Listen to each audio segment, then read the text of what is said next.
कटना नहीं है और घटना नहीं है। जब तक हिंदू एक नहीं होगा तब तक विश्व का कल्याण कभी होना संभव नहीं है। योगी जी ने कहा बटोगे तो कटोगे, बिल्कुल सही बात है। हम यदि जाट हैं तो हम केवल बिंदु मात्र हैं, हम राजपूत हैं तो केवल बिंदु मात्र हैं, हम बनिया हैं तो केवल बिंदु मात्र हैं, हम पंडित हैं तो केवल बिंदु मात्र हैं, और यदि हम हिंदू हैं तो सिंधु हैं।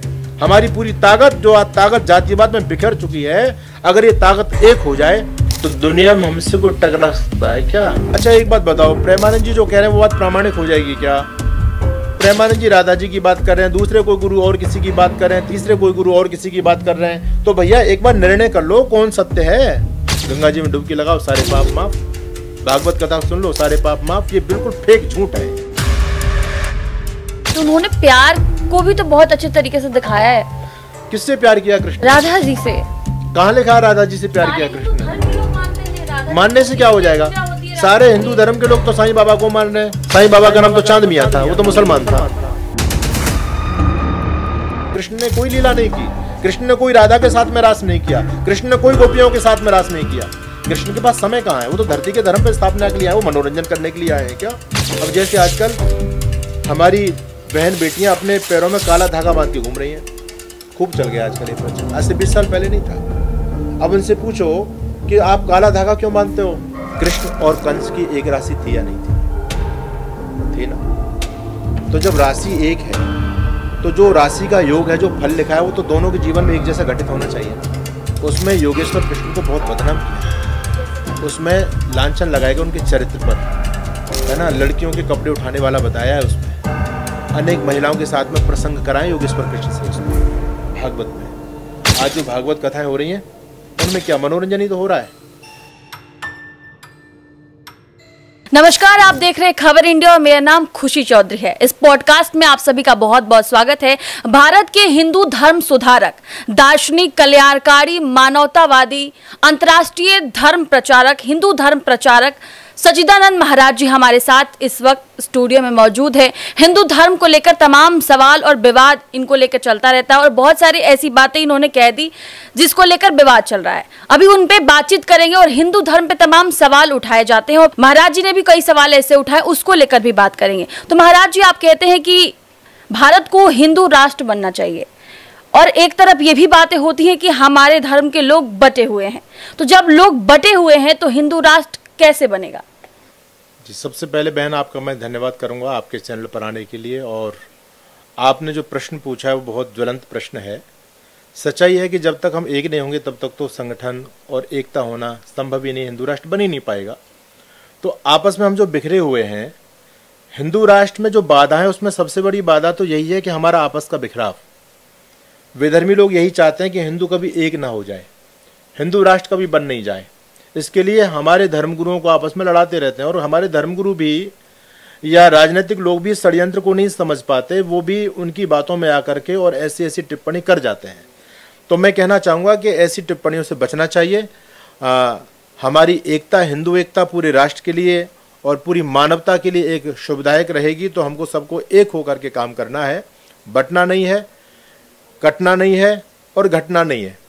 इस मानवता की रक्षा के लिए हमको सन्नद्ध होकर के काम करना है। जब तक हिंदू एक नहीं होगा तब तक विश्व का कल्याण कभी होना संभव नहीं है। तो ये हिंदू बटे कैसे हैं, अलग अलग कैसे हो गए? हिंदुओं को बांटा गया है बहन, हिंदुओं को बांटा गया है। देखिए, हिंदू धर्म में कभी जातिवाद नहीं था। आप अपने वेद शास्त्रों को देखें तो वहां कोई जाति सूचक शब्द हमारे यहाँ था ही नहीं।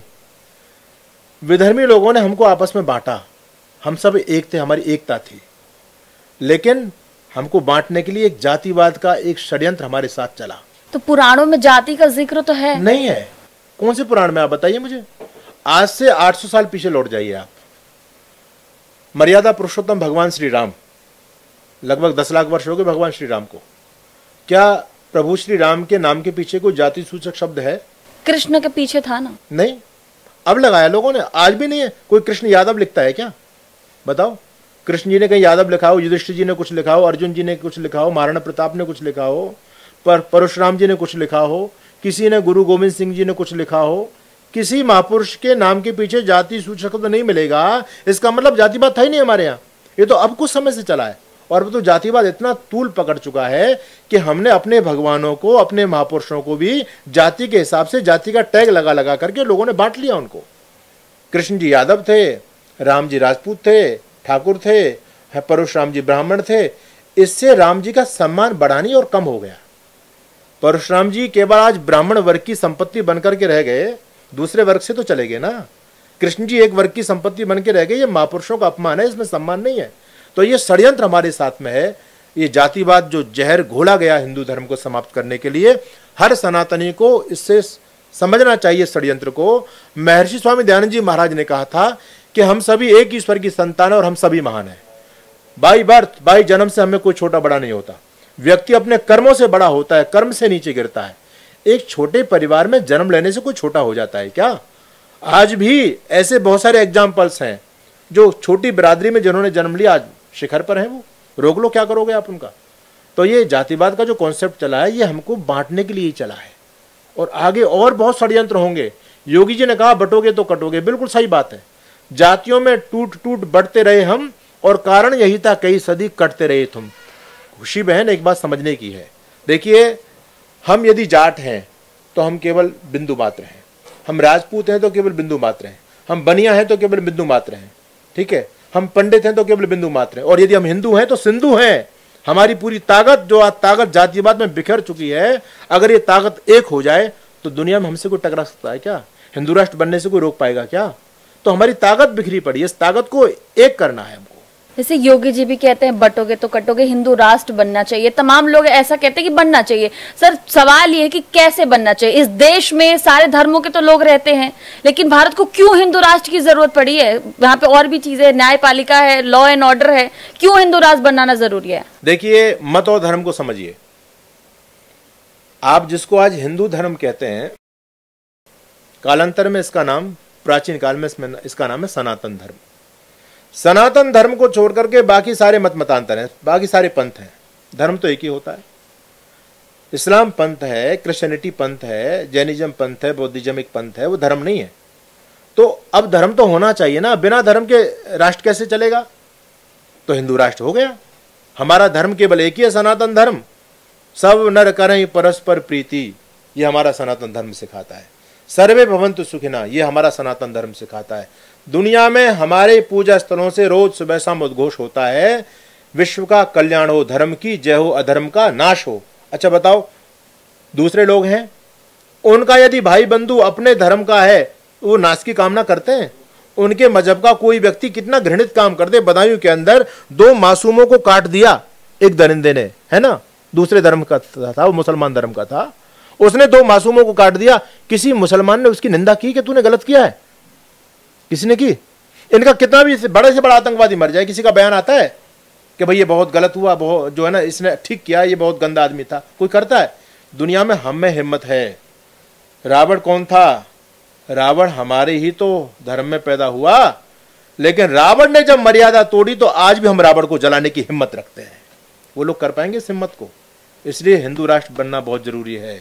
हिंदू राष्ट्र होगा तो न्याय होगा, हिंदू राष्ट्र होगा तो समानता होगी, हिंदू राष्ट्र होगा तो भेदभाव नहीं होगा, हिंदू राष्ट्र होगा तो मेरी हर बहन बेटी सुरक्षित होगी, हिंदू राष्ट्र होगा तो इस देश में देवियों की पूजा की जाएगी। और यदि दूसरे लोग बढ़ गए तो वो तो स्त्रियों को केवल खेती समझते हैं, पैर की जूती समझते हैं। क्या होगा इस देश में? इसलिए हिंदू राष्ट्र होना ही चाहिए। हिंदू कोई नाम से नहीं है, हिंदू एक विचारधारा है, और ये विचारधारा सबके लिए कल्याणकारी विचारधारा है। इसी विचारधारा के नींव आकर के, झंडे के नीचे आकर के मानवता फलीभूत हो सकती है, बाकी अन्य किसी विचारधारा में मानवता फलीभूत नहीं हो सकती। जैसे आप राधा जी को काल्पनिक बताते हैं, प्रेमानंद महाराज जी कहते हैं कि राधा राधा से ही भला होगा, और तमाम यूथ ऐसे हैं जो प्रेमानंद महाराज जी से कनेक्ट करते हैं और उनकी बातों को सुनते हैं, उनको फॉलो करते हैं। तो कैसे राधा जी काल्पनिक हो गई आपकी नजर में? अच्छा एक बात बताओ, प्रेमानंद जी जो कह रहे हैं वो बात प्रामाणिक हो जाएगी क्या? प्रेमानंद जी राधा जी की बात कर रहे हैं, दूसरे कोई गुरु और किसी की बात कर रहे हैं, तीसरे कोई गुरु और किसी की बात कर रहे हैं। तो भैया एक बार निर्णय कर लो कौन सत्य है। भाई प्रेमानंद जी से पहले तो राधा का वर्णन किसी ने ऐसा नहीं किया ना, है ना। गीता में तो राधा जी का वर्णन नहीं है, भागवत में तो राधा जी का वर्णन नहीं है, और महाभारत में तो राधा जी का वर्णन नहीं है। अब प्रेमानंद जी कहे अपने दिमाग से तो उससे क्या होगा? अब मैं अपना कोई नया सिद्धांत बना लूं तो अब मैं बना सकता हूं। हर व्यक्ति को अभिव्यक्ति की स्वतंत्रता है, कोई कह सकता है। लेकिन कहने से वो बात सत्य तो नहीं हो जाएगी, तो उसको तो कसौटी पर कस के उतरना पड़ेगा, तभी तो आप सत्य को स्वीकार करेंगे ना। तो प्रेमानंद जी हैं, तो मैं तो कहता हूं भाई, मैं तो राधा जी को काल्पनिक मानता हूं, और मैं नहीं, बहुत सारे विद्वान मानते हैं काल्पनिक, राधा जी हैं काल्पनिक। भगवान श्री कृष्ण की पत्नी का नाम तो रुक्मणी था, राधा जी कहां से आ गई? उन्होंने अपने जीवन में एक ही विवाह किया। अच्छा एक बात बताओ खुशी जी, जो व्यक्ति 3-4 विवाह कर ले, उस व्यक्ति को समाज किस दृष्टि से देखता? अच्छी दृष्टि से देखता है, बुरी दृष्टि से देखता है? बुरी दृष्टि से देखता है। लेकिन अब मुस्लिम मजहब में देख लो, वहां पे शादियां होती हैं, और कृष्ण भगवान को भी लेकर के कहा गया है कि वो उन्होंने बहुत सारी शादियां की थी। हाँ, तो क्या मुस्लिम धर्म ज्यादा शादी कर रहे हैं तो वो हमारे लिए आदर्श हो गए क्या? नहीं। है तो गलत ना। और मुस्लिम तो इसलिए ये हेतु देते रहते हैं, वो कहते हैं कि भाई देखो, तुम जो है ये इसलिए चिल्लाते हो कि हम 4 बीवी रखते हैं, तुम्हारा कृष्ण तो 16,108 रखता था, उसके लिए क्यों नहीं बोलते हो तुम? तो गलत है ना। वो कृष्ण एक आप्त पुरुष है। कृष्ण ने अपने जीवन में जन्म से लेकर के मृत्यु पर्यंत कोई भी गलत कर्म नहीं किया। ठीक है, कृष्ण गीता में कहते हैं कि श्रेष्ठ व्यक्ति जैसा आचरण करता है, सामान्य उससे सीखते हैं। कृष्ण हमारे आदर्श हैं, कृष्ण हमारे आराध्य हैं, कृष्ण हमारे महापुरुष हैं। यदि कृष्ण ही मर्यादाओं को तोड़ेंगे तो हम उनको क्या संदेश देंगे? कृष्ण, हम कृष्ण से क्या सीखेंगे? तो ये सारे एक षड्यंत्र है, ये सारे मिलावट की बातें हैं। जैसे मैं तमाम ऐसे लोगों को सुनती हूँ जो भागवत कथा कहते हैं, वो कहते हैं कि राधा नाम जपना चाहिए, और वृंदावन में आप जाते हो राधा नाम लेते हो तो कृष्ण भगवान पहले सुनते हैं। आप कह रहे हैं कहीं भी जिक्र नहीं है राधा रानी का, तो फिर राधा और कृष्ण की पूजा एक साथ क्यों की जाती है? ये किसने कहा कि राधा नाम लेंगे तो कृष्ण जी आपकी पहले सुनेंगे? किसने कहा? ये बहुत सारे ऐसे कथावाचक हैं जो ये बातें कहते हैं। इनके पास कोई पत्र आ जाता है क्या? भगवान कृष्ण का टेलीफोन आ जाता है क्या इनके पास में कि हाँ भाई मैंने तुम्हारी प्रार्थना सुन ली? ये सारी कपोल कल्पित बातें हैं। इन बातों से करने से क्या होता है ना भाई? जिनको अपनी दुकानें चलानी होती है ना बहन, वो अपने मत की बहुत बढ़ा चढ़ा के प्रशंसा करते हैं और दूसरे के मत की क्रिटिसाइज करते हैं। ये संसार का सिद्धांत है, तभी तो उनका मत आगे बढ़ेगा, तभी उनको फॉलोवर बढ़ेंगे ना। तो ये कभी पैमाना नहीं हो सकता कि उनके साथ बहुत युवा हैं तो वो ठीक है, उसके साथ बहुत भीड़ है तो वो ठीक है ना। याद रखना, सोने की दुकान पर भीड़ हमेशा कम मिलती है, कचौड़ी पकौड़ी की दुकान पर भीड़ बहुत मिलती है ना। एक संत का उपदेश हो रहा हो वहां भीड़ कम मिलेगी, और एक नाचने वाले की कार्यक्रम में महफिल में भीड़ ज्यादा मिलेगी। तो क्या वो हमारे आदर्श हो गई? तो भीड़ किसी चीज का पैमाना नहीं है, याद रखिए, भीड़ किसी चीज का पैमाना नहीं है। हमको सत्य देखना है कि सत्य कहाँ है, सत्य को स्वीकार करना चाहिए। अच्छा, कुछ लोग कर्म को मानते हैं, तो कर्म बड़ा या धर्म बड़ा? कर्म ही धर्म है। यानी कुछ लोग कहते हैं कर्म से ही कल्याण होगा। बिल्कुल, कर्म से ही होगा। कर्म ही आपकी नैया पार लगाएगा, कर्म ही आपका प्रारब्ध बनता है। आप जैसा कर्म करेंगे वैसा फल भोगना पड़ेगा। आजकल ये भी षड्यंत्र हमारे सनातन धर्म में चला है कि लोग कहते हैं कि तुम्हारे कर्म का फल हम माफ करा देंगे, तुम कितना भी पाप कर लो, गंगा जी में डुबकी लगाओ सारे पाप माफ, भागवत कथा सुन लो सारे पाप माफ। ये बिल्कुल फेक झूठ है। कोई भी कर्म बिना फल दिए नष्ट नहीं होता, कर्म का फल भोगना ही पड़ेगा। आप कितने गंगा जी में डुबकी लगा लो, कितनी कथा कर लो, आपने जो कर्म किया, जो पाप किया है, वो आपको भोगना ही पड़ेगा, बच नहीं पाओगे। इसलिए बहुत सारे पाखंडी हमारे भाइयों को बहका रहे हैं, हिंदू समाज के भोले भाले लोगों को, कि तुम हमसे दीक्षा ले जाओ, मंत्र नाम ले जाओ, है ना, दान ले जाओ हमसे, तो तुम अपने पाप कर्मों के फल से बच जाओगे। ये सब फेक है, झूठ बात है। कहीं भी भगवान कृष्ण कहते हैं, भगवान राम कहते हैं, आपने जो कुछ किया वो भोगना पड़ेगा। अवश्य में भोक्तव्यम कृतम कर्म शुभाशुभम, है ना। कहीं भी किसी ग्रंथ में नहीं लिखा कि गंगा जी में नहाने से 4 वेद 6 शास्त्र हमारे प्रामाणिक हैं, 11 उपनिषद हमारे प्रामाणिक है। बताओ कहाँ लिखा है? ऐसा कैसे हो गया? अच्छा, गंगा जी में डुबकी लगाने से यदि मुक्ति हो जाए, है ना, हम गंगा जी के विरोधी नहीं है, गंगा माँ है, जीवन दे रही है, जल दे रही है हमको। लेकिन हम ये मान लें कि गंगा जी में कितने भी पाप करके आप डुबकी लगा लो तो आप तर जाओगे। तो मछली, हम इंसान बने हैं और एक जीव मछली की योनि में चला गया तो उसके पापों के कारण ही तो गया है ना, वो इंसान नहीं बना, मछली बनी, अपने पापों के चलते बनी है ना। तो क्या गंगा जी में मछली नहीं रहती? बहुत मछली रहती है। गंगा जी में मगरमच्छ नहीं रहता? रहता है। उसकी मुक्ति क्यों नहीं हो रही भाई? गंगा जी में नहाने से सारे पाप कष्ट माफ हो रहे हैं, तो फिर वो तो मगरमच्छ तो गंगा जी के जल में ही पड़ा रहता है, मछली तो गंगा जी के जल में ही होती है, उनकी मुक्ति कर दो ना। क्यों इस भोली भाली जनता को पागल बना रहे हो आप लोग? तो धर्म को मानने वालों को क्या पूजा पाठ करना जरूरी होता है? पूजा पाठ का अपना अलग फल है और कर्म का अपना अलग फल है। मैं ये नहीं कहूंगा कि आप कर्म ही करते रहो, भगवत भजन नहीं, मत कुछ करो। लोग, मेरा सवाल इसलिए था क्योंकि कुछ लोग ऐसा कहते हैं कि कर्म करो, पूजा पाठ करने से कुछ नहीं होगा, कर्म से ही कल्याण होगा, इसलिए मेरा सवाल था। ये यथार्थ बात है कि कर्म से कल्याण होगा, लेकिन यदि आप पूजा पाठ अध्यात्म के मार्ग पर चलेंगे तो आपकी मति ठीक बनी रहेगी, आपका कर्म अच्छा होगा, है ना। आप गलत कर्मों की तरफ प्रवृत्त नहीं होंगे, आपके अंदर अहंकार नहीं आएगा, आप कभी अपने पद से विचलित नहीं होंगे। अगर आप धर्म से जुड़े हुए हैं, आप पूजा पाठ करते हैं, तो आप एक आध्यात्म से आपका अटैचमेंट रहेगा, तो आपका जीवन में कोई पतन नहीं होगा। कल्याण तो कर्म से ही होगा, है ना। अध्यात्म तो आपको कर्म करने की प्रेरणा देता रहेगा और अच्छे शुभ कर्म करने की प्रेरणा देता रहेगा। जैसे तमाम तरह की ऐसी बातें आप कह रहे कि राधा जी के बारे में जब आपने सबसे बड़ी बात कही, तो क्या युवाओं को और जो अभी हिंदू धर्म के लोग हैं उनको गीता पढ़ने की जरूरत है, उनको भागवत पढ़ना चाहिए? आप भागवत की बात कर रहे हो या श्रीमद् भगवत गीता की बात कर रहे हो? श्रीमद् भगवत गीता की बात कर रहे हाँ, हो। गीता पढ़नी चाहिए।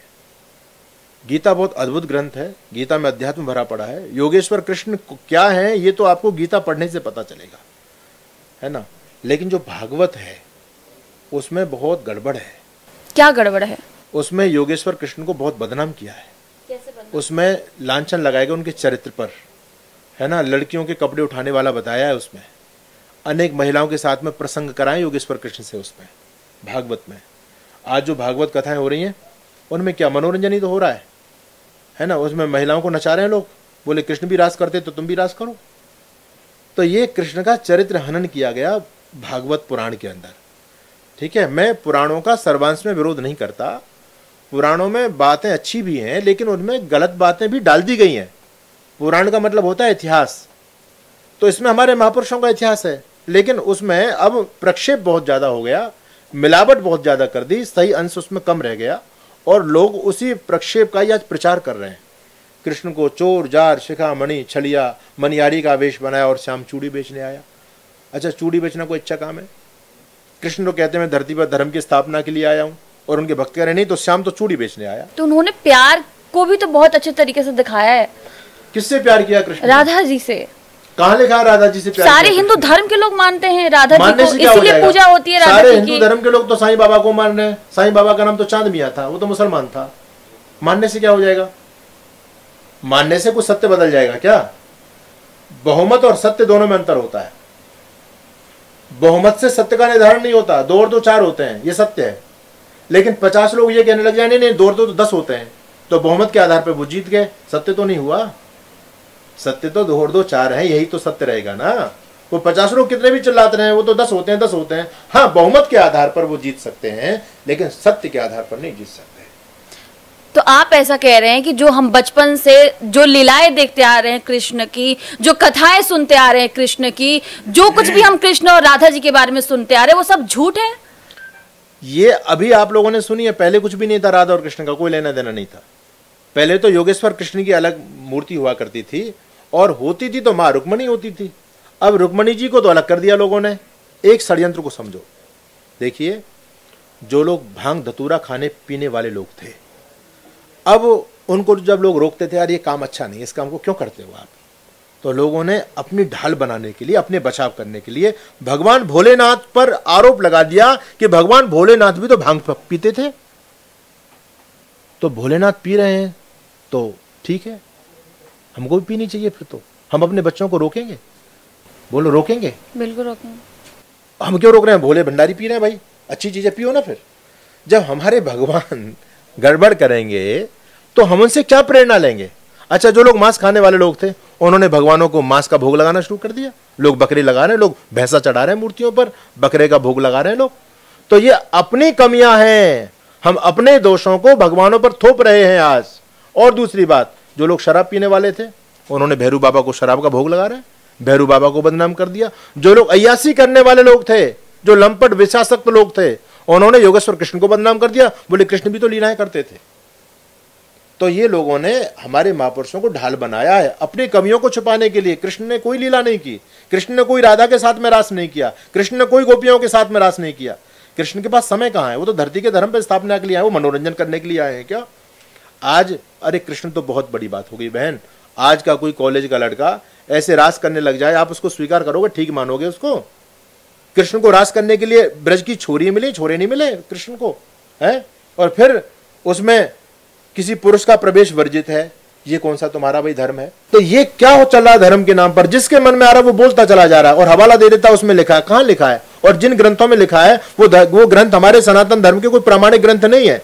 उन ग्रंथों में बहुत बड़े पैमाने पर मिलावट है। कृष्ण का जीवन अति पावन है, उन्होंने जन्म से लेकर के मृत्यु पर्यंत कोई भी गंदा कर्म नहीं किया। लेकिन आज जो जो उन पर दोषारोपण किए गए सारे फेक हैं। इन दोषारोपणों को हटाइए। महाभारत का जो कृष्ण है उस कृष्ण को आप समाज में लाइए, लोग उनका सम्मान करेंगे। और ये जो लीलाओं वाला जो कृष्ण है बंधुओं, तो बहन, इस कृष्ण से तो लोग अब थोड़े से दूरी बना रहे हैं। बोले कृष्ण को हम नहीं मानते। क्यों नहीं मानते? बोले कृष्ण ने तो अपनी पत्नी के होते सोते राधा के साथ में कृष्ण रहते थे, गंगा के साथ में, कुब्जा के साथ में कृष्ण ने समागम किया। ऐसी ऐसी कैसी कैसी बातें समाज में चल रही हैं। हमको प्रश्नों का उत्तर देना पड़ता है। हम जानते हैं लोग क्या क्या प्रश्न पूछते हैं आज। जैसे आप राधा जी को नहीं मानते तो फिर आप किसको मानते हैं? ईश्वर को मानते हैं। ईश्वर कौन है आपके हिसाब से? कृष्ण को मानते हैं, हम राम को मानते हैं, भगवान शिव को मानते हैं। जो चीज है उसको मानते हैं, जो चीज है ही नहीं उसको कहां से मानेंगे हम? जो चीज है ही नहीं उसको क्यों मान लें हम? है ना, माँ रुक्मणी को मानते हैं, माँ भगवती सीता को मानते हैं, वो थी, राम जी से विवाह हुआ, है ना, उनको मानते हैं हम। राधा जी नहीं थी। राधा जी का वर्णन केवल ब्रह्मवैवर्त पुराण में और किसी पुराण में नहीं है। और उसमें भी राधा और कृष्ण के बहुत गंदे संबंध दिखाए गए हैं। पति पत्नी भी एकांत में उस प्रसंग को पढ़ नहीं सकते, इतना गंदा प्रसंग दिखाया है। कैसे मान लें हम राधा को कृष्ण के साथ में? क्या कृष्ण लंपट थे? क्या कृष्ण चोर थे? क्या कृष्ण व्यभिचारी थे?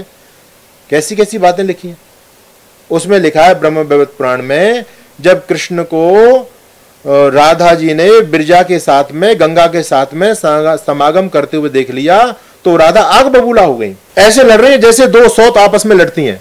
ये पुराणों की बात मैं आपको बता रहा हूं। और कृष्ण को शाप देती है राधा, हे कृष्ण बिरजा कांता गच्छ मत पुरतो हरे कथम दोनोशी मालोला रतिचोर लंपटा। यह ब्रह्मवैवर्त पुराण में लिखा हुआ है। राधा जी कृष्ण से कह रही है, हे बिरजा के प्यारे कृष्ण मेरी आंखों के सामने से हट जाओ। जब राधा जी ने कृष्ण को बिरजा जी के साथ में देखा, यही कृष्ण का चरित्र है। ऐसे ही कृष्ण को लोग मानेंगे, ऐसे से हमारा सनातन धर्म बचेगा। तो ये जो आक्षेप है मैं इसका विरोध करता हूं, मैं कृष्ण का विरोध नहीं करता। जो भगवान कृष्ण के जीवन के साथ में जो गलत चीजें जोड़ी हम इनके विरोधी हैं, हम कृष्ण के विरोधी नहीं है। तो इनको सुधारने की जरूरत है। बिल्कुल जरूरत है। कैसे सुधरेगा? देखिए, आपने केरला स्टोरी देखी या नहीं देखी ये बताओ। देखिए, मैंने केरला स्टोरी। उसमें आपने देखा हो तो बहन, उसमें एक आसिफा नाम की लड़की ने हिंदू लड़की से प्रश्न किया। वो कह रही है, एक भगवान जी तुम्हारे ऐसे हैं जिनको रोज नई गर्लफ्रेंड चाहिए, जिनके गंगा के साथ में, कुब्जा के साथ में, अनेक महिलाओं के साथ में जिनके कॉन्टेक्ट रहते हैं, क्या ये भगवान है? आप इस प्रश्न का जवाब दे पाएंगे? आपसे कोई आज पूछ ले, आपके पास क्या जवाब है? कुछ नहीं। आप कहेंगे हाँ। तो वो तो कहते भैया अगर तुम्हारे भगवान ने ऐसा किया तो तुम भी ऐसा करो, है ना। भगवान तो आपको प्रेरणा दे रहे हैं ना उस काम को और करने की, और प्रोत्साहन दे रहे, करो ना इस काम को। समाज स्वीकार करेगा इस काम को? तो फिर ये गलत चीजें हैं। इन चीजों का विरोध होना जरूरी है, जिससे आने वाले समय में और कोई हिंदू बहन, बेटी या बेटा विधर्मियों के चाल में ना फंस करके धर्म परिवर्तन ना कर जाए।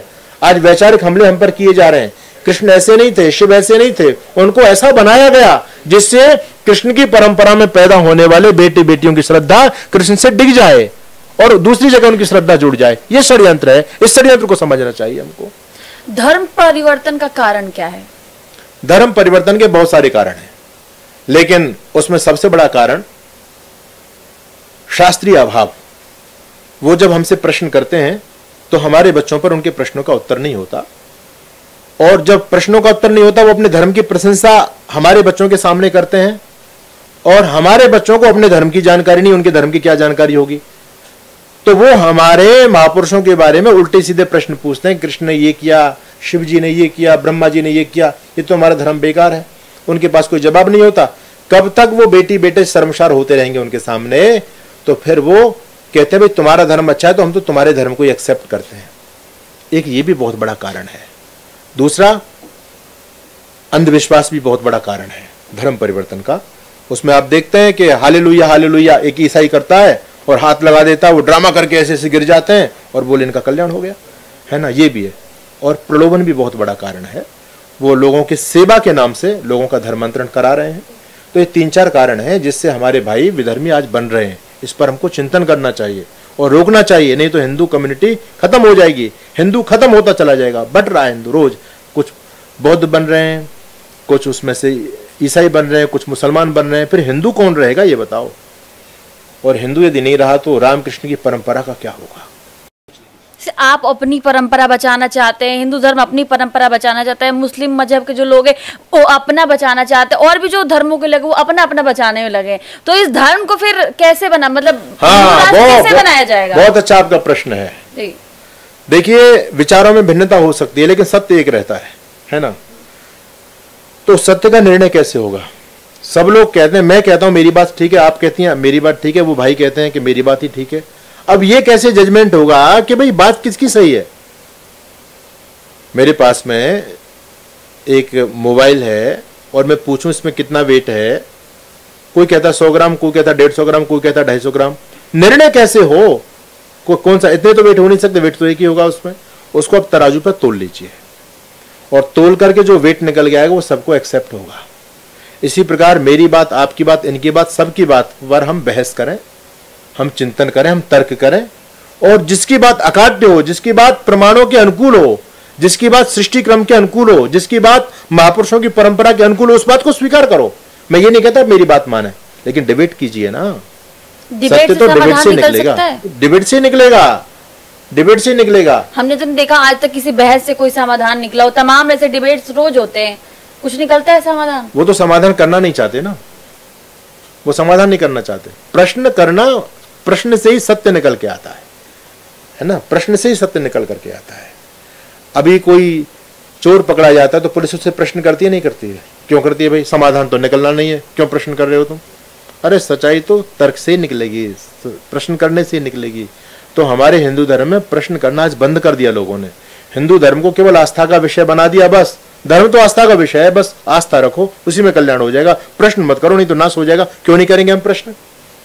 ऋषि कहते हैं तर्कन अनुसिद्ध्यति स धर्म। धर्म वो जो तर्क से सिद्ध हो, जो चीज तर्क से सिद्ध हो उसी चीज को मानो, वो ठीक है। और जिसमें तर्क कुछ है ही नहीं, और जहां तर्क नहीं है, जब ये तर्कों का जवाब नहीं दे पा रहे, तभी तो उन्होंने कहा कि धर्म आस्था का विषय है। अरे धर्म तो विज्ञान है, धर्म तो तर्क का विषय है ना। धर्म में तर्क करो, प्रश्न करो, जरूरी है। जैसे भारत में कहा जाता है कि हिंदू, मुस्लिम, सिख, ईसाई आपस में है भाई भाई, तो इस भाईचारे को खत्म करने की बात क्यों की जा रही है हिंदू धर्म की तरफ से? अच्छा ये बताओ, आप भाई भाई थे तो फिर भारत और पाकिस्तान का विभाजन क्यों हुआ? भाई भाई थे ना हम, तो फिर धर्म के आधार पर तो विभाजन हुआ ना भारत पाकिस्तान का। तो कहां चला गया भाईचारा? हम भाई भाई थे तो अयोध्या में मंदिर तोड़ करके उसमें बाबरी मस्जिद क्यों बनाई? मंदिर के ऊपर क्यों बनाई? अयोध्या में जगह तो और भी बहुत थी, वहां बना लेते। मथुरा में भगवान श्री कृष्ण की जन्मभूमि पर भगवान कृष्ण का मंदिर तोड़ करके वहां मस्जिद क्यों बनी? हम भाई भाई थे तो। ये भाई के काम है, दुश्मनों के काम है? ये बोलो, दुश्मनों के काम है। कभी भाईचारा नहीं हुआ। इतने साल में कोई भाईचारे की मिसाल आपको मिली है? और ना कभी आगे हो सकता। जब एक मां के गर्भ से पैदा होने वाले दो बच्चों के विचार नहीं मिलते तो वो अलग अलग हो जाते हैं। ये तो धर्मों की लड़ाई है, ये तो पंथों की लड़ाई है। जब यहां विचार नहीं मिले तो एकता कैसे संभव है? संभव ही नहीं है। तो भाईचारा कैसे होगा? नहीं होगा। ये सब बिल्कुल सफेद झूठ है। ये जो कहते हैं ना कि भाई भाई भाई वाला कॉन्सेप्ट कभी ना आज तक चला, ना कभी आगे चलने वाला है। भाई होते तो आपकी गला रेतते क्या? भाई होते तो आपकी बहन बेटियों को लव जिहाद में फंसाते। भाई होते तो हम तो गाय को माँ मानते हैं, और वो भी हमारे भाई थे तो गाय को माँ मानते। वो गाय को सब्जी के साथ, रोटी के साथ सब्जी की तरह क्यों खा रहे हैं गाय को? कहाँ है भाईचारा? ये बातें कहने में अच्छी लगती हैं लेकिन धरातल पर नहीं उतरती हैं सारी बातें। जैसे कि अनिरुद्धाचार्य ने अभी एक बयान दिया था कि लड़कियां 4 जगह मुंह मारती हैं। क्या एक महाराज का इस तरीके का बयान देना सही है लड़कियों के लिए? देखिए, भाषा की गरिमा रखनी चाहिए, लेकिन ये भी सच्चाई है कि आज नैतिक पतन बहुत ज़्यादा हो रहा है, बहुत ज़्यादा नैतिक पतन है। और अनिरुद्धाचार्य जी ने इस विषय में बोला कि विवाह होने से पहले आज पवित्रता बहुत कम बसती है। ये दुनिया इस बात को जानती है ना, दुनिया जानती है इस बात को। तो लोग अपनी नीति नियमों का पालन करें, पवित्रता की तरफ लौटें, ये उनका आशय था। लेकिन लोगों ने उस बयान को तोड़ मोड़ के प्रस्तुत किया, गलत वे में उसको देखा, ठीक है।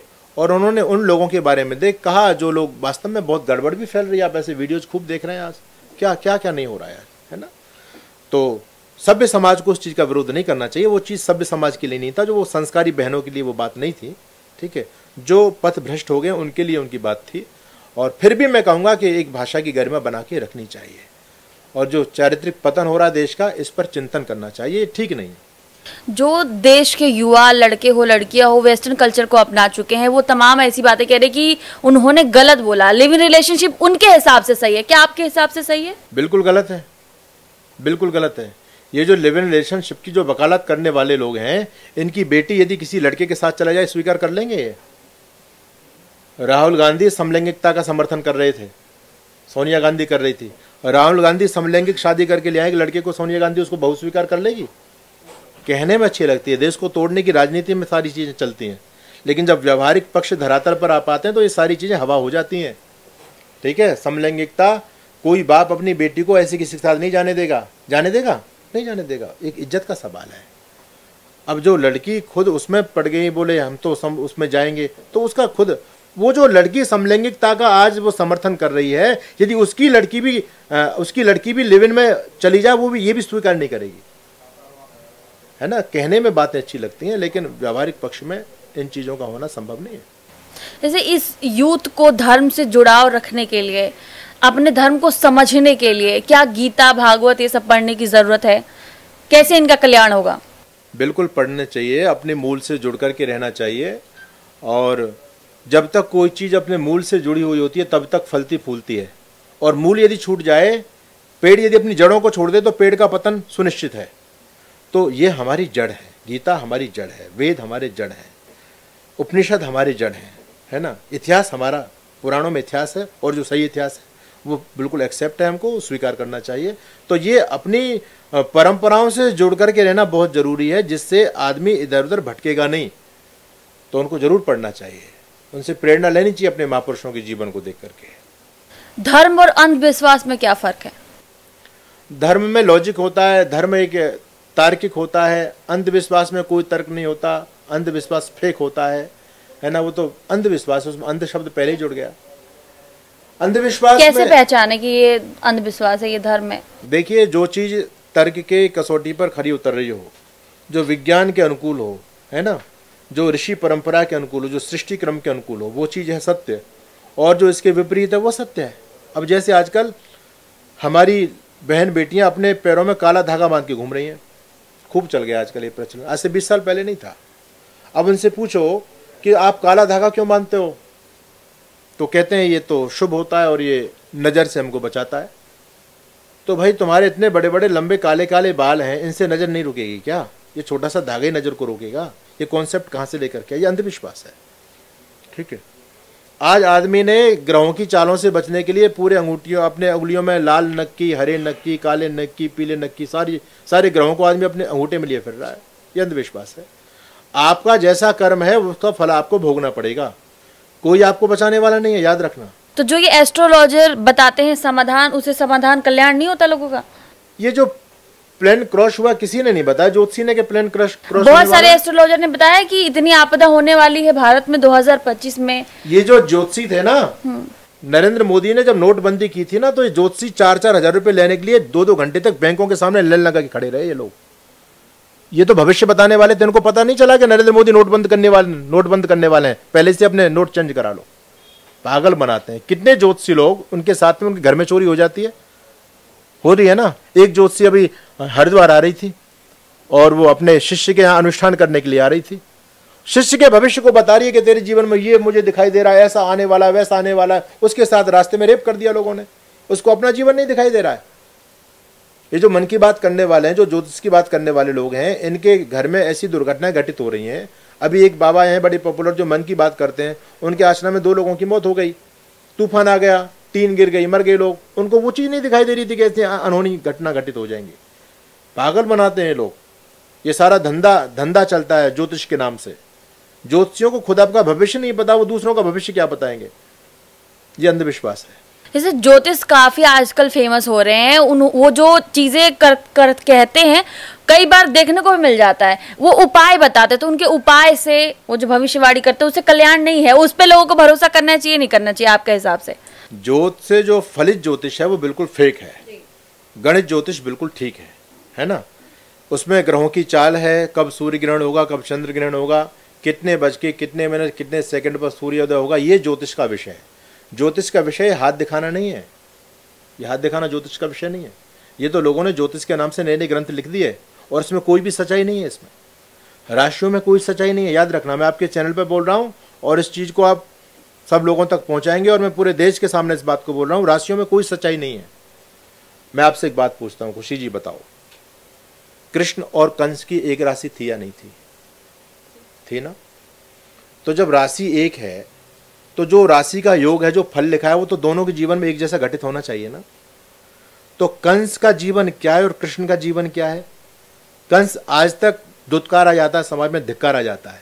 कोई अपने बेटे का नाम कंस नहीं रखता और कृष्ण की आज तक हम पूजा करते हैं। राशि तो दोनों की एक थी, फिर अंतर कैसे हो गया? राम और रावण की भी राशि एक थी। एक वो रावण था जिसको हर साल जलाया जाता है और राम है जो आज हमारे दिल में बसते हैं, है ना, हम उनका सम्मान करते हैं। राशि तो एक थी भाई, अंतर कैसे है फिर? एक पूजा जा रहा और एक को दुत्कारा जा रहा, जलाया जा रहा है हर साल, है ना। और राशि फल की मैं बात कर रहा हूं आपके बीच में, तो मायावती और मुलायम की भी राशि एक थी और दोनों उत्तर प्रदेश के मुख्यमंत्री रहे, अलग अलग टाइम पे रहे।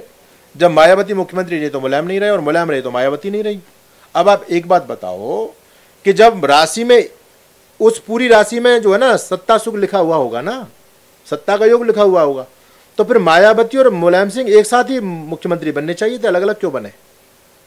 और वर्तमान में आप आ जाओ, अखिलेश यादव और आदित्यनाथ योगी की राशि भी एक ही है।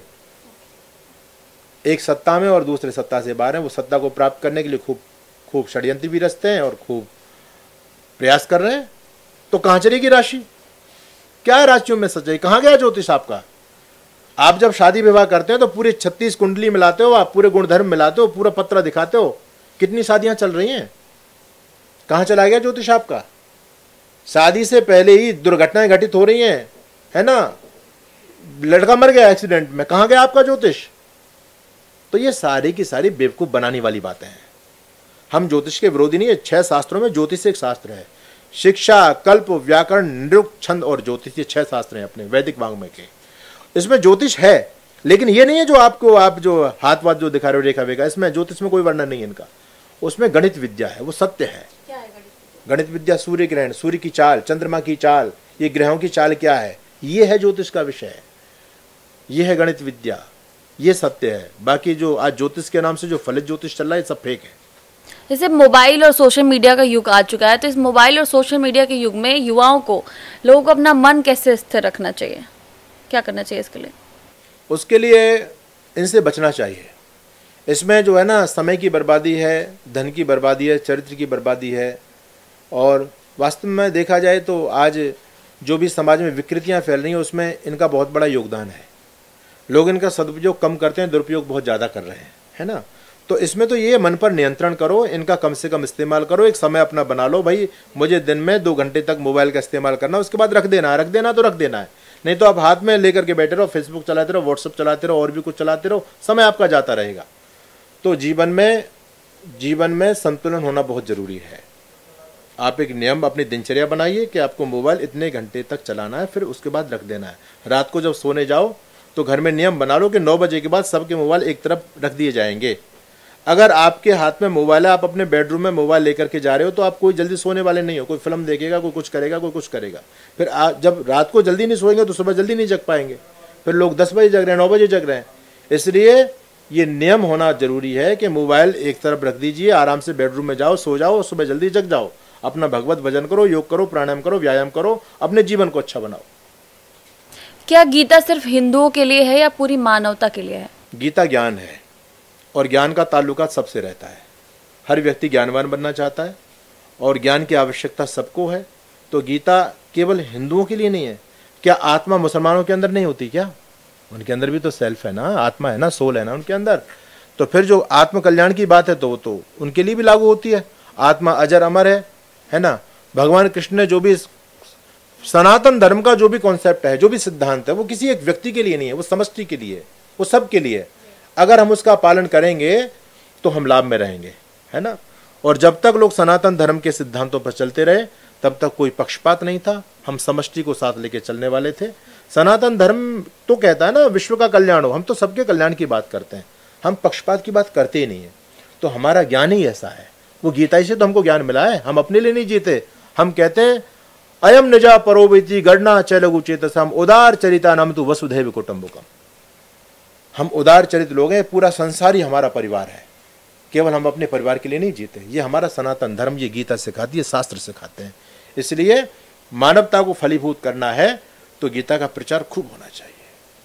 जी, जैसे मैं एक चीज़ और जानना चाहती हूँ, कुछ लोग ऐसे हैं जो बलि देते हैं, कई जगह ऐसा देखा गया जहाँ पर माता को बलि चढ़ता है, आप इसको किस तरीके से देखते हैं? ये बलि प्रथा सही है, गलत है, क्या है? बताइए, कोई माँ, आप एक तरफ उसको माँ बोल रहे हो और एक तरफ अपने बच्चों की बलि ले रही है, तो माँ है वो डायन है? कौन है वो?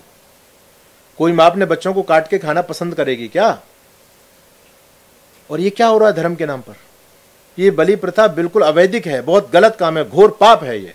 इसको तो सरकार को बैन कर देना चाहिए। बहुत जगह सरकार ने इसको बैन भी किया है। कहीं कहीं अंधविश्वास के चलते अभी भी बलि प्रथा चल रही है, जो घोर पाप है, उसको रोक देना चाहिए। चाहे वो हिंदू समाज में हो, चाहे मुस्लिम समाज में हो, वहां भी बकरों की बलि दी जा रही है। हमारे यहाँ भी पशुपतिनाथ में बलि दे देते हैं, और भी कुछ मंदिरों पर लोग बलि दे देते हैं। ये भयंकर पाप है।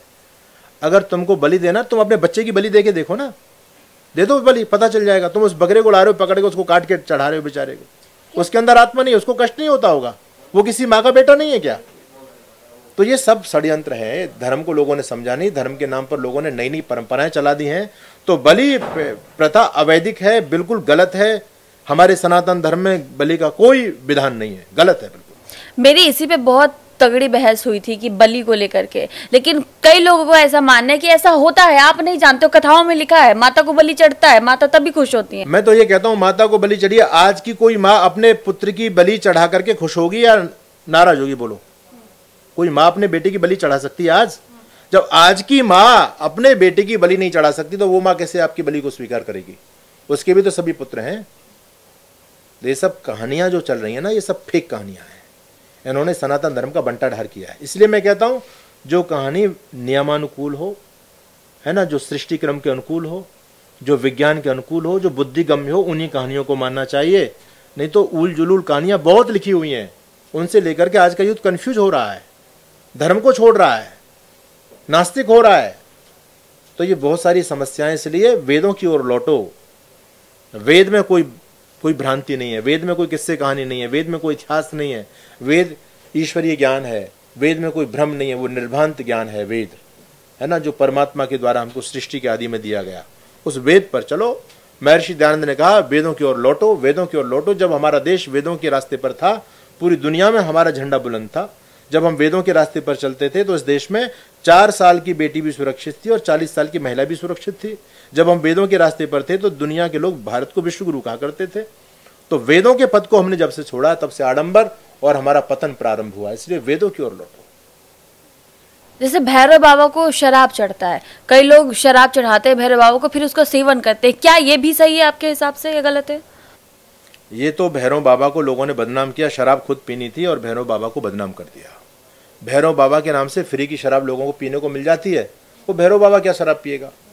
अच्छा, कोई बाबा शराब पी रहा है तो बाबा ठीक है या गड़बड़ है? बताओ। है, हमारा बाबा शराब पीता है तो हम उस बाबा को ठीक मानेंगे क्या? जैसे बाबा लोग चिलम भी पीते हैं, गांजा भी पीते हैं, तो वो सही है गलत है? बिल्कुल गलत है। संत का जीवन तो पवित्र होना चाहिए, वो समाज के लिए आदर्श होता है।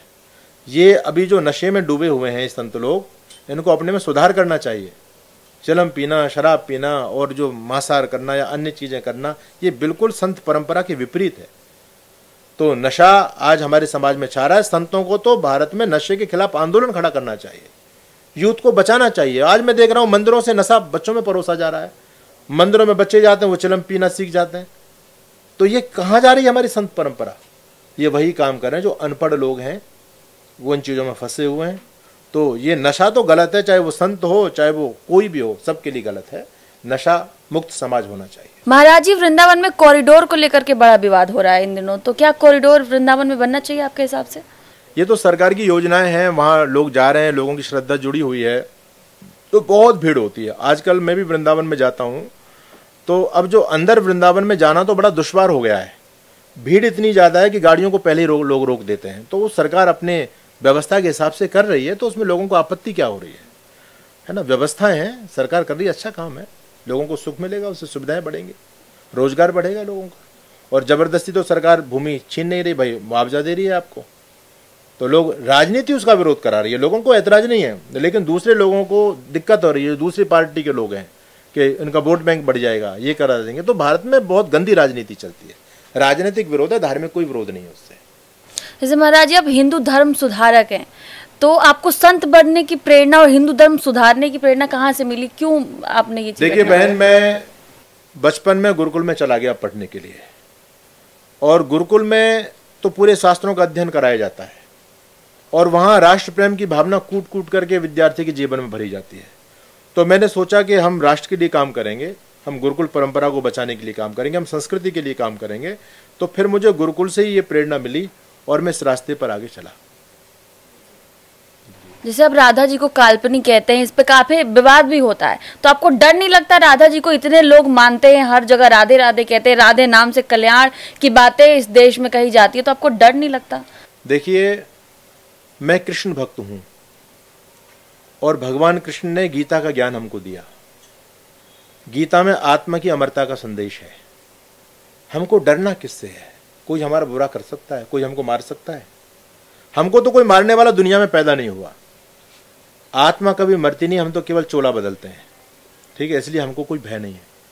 मैं यही तो कह रहा हूं इस हिंदू समाज से कि तुम गीता को पढ़ो तो सही। तुमने गीता को लाल कपड़े में लपेट करके बस मंदिर में रख दिया है ना? गीता कोई मंदिर में रखने की वस्तु है? बस 4 फूल चढ़ा दिए, आरती कर ली, गीता महारानी नमो नमः। गीता को खोल के कभी कोई देखता नहीं है। अरे गीता तो वो जीवंत शास्त्र है। जब कुरुक्षेत्र के मैदान में दोनों सेनाएं आमने सामने खड़ी हैं, अर्जुन बिल्कुल मृत प्राय हो चुका है, शरीर कांप रहा है, डर गया है अर्जुन, और भगवान कृष्ण ने वो गीता का टॉनिक पिलाया कि उस मुर्दा शरीर के अंदर जान आ गई, और लेकर के फिर अर्जुन ने उठाए अपने हथियार और सारे अधर्मियों का वध कर दिया अर्जुन ने। तो गीता को पढ़ने वाला कभी डरता नहीं है। गीता तो संजीवनी, गीता तो जीवन देती है। तो हम कृष्ण के भक्त हैं, और ये सच्चाई है कि जब हम सत्य बोलते हैं तो लोगों की भावनाएं आहत होती हैं उससे, है ना? तो लोग फिर किसी भी स्थिति में आ जाते हैं, लोग विरोध करने, लोग अपने प्राण हरण की चेष्टा भी करते हैं, लोग अपने वैसे भी परेशान करते हैं। तो लेकिन मैं यदि सत्य से समझौता भी कर लूं तो कोई 500 साल तो जीने वाला हूं नहीं, कोई 1500 साल जीने वाला हूं नहीं, है ना? मरना तो फिर भी है भाई। अब नहीं मरेंगे तो 50 साल बाद मर जाएंगे। हम अपनी आत्मा के साथ में कंप्रोमाइज क्यों करें? हम सत्य के साथ में समझौता क्यों करें? हम अपनी आत्मा की आवाज को क्यों दबाएं? इसलिए सत्य को तो मुखरित करना ही पड़ेगा। और जो लोग सत्य की बात करते हैं, समाज उसको स्वीकार नहीं करता, मारते हैं। महर्षि दयानंद को मार दिया, शंकराचार्य को मार दिया, और भी कितनों को लोगों ने मार दिया। तो इन चीजों से जो धर्म के प्रचार के लाइन में आ गया, और जो सत्य का प्रचारक है वो अपने जान को हथेली पे लेके चलता है। इसलिए हमको ये भय नहीं है। हम जानते हैं कि अंजाम क्या होगा, है ना? उससे हमको कोई भय वाली बात नहीं है। जैसे कृष्ण का नाम से पहले राधा का नाम आता है, राधे कृष्ण। आप इस्कॉन चले जाएं, कहीं मंदिर में चले जाए, कृष्ण भगवान के राधा का नाम पहले आता है, रुक्मणी का नाम नहीं आता। तो आपके हिसाब से रुक्मणी का नाम होना चाहिए, क्यों नहीं? हाँ बिल्कुल, क्योंकि भगवान कृष्ण का संबंध माँ रुक्मणी से था, है ना? रुक्मणी का होना चाहिए, राधा का नहीं होना चाहिए। और पहले नाम तो इसलिए आता है, जैसे हर भगवान के सामने उनकी जो पत्नियां, उनका नाम सीताराम, राम सीता नहीं आता, सीताराम।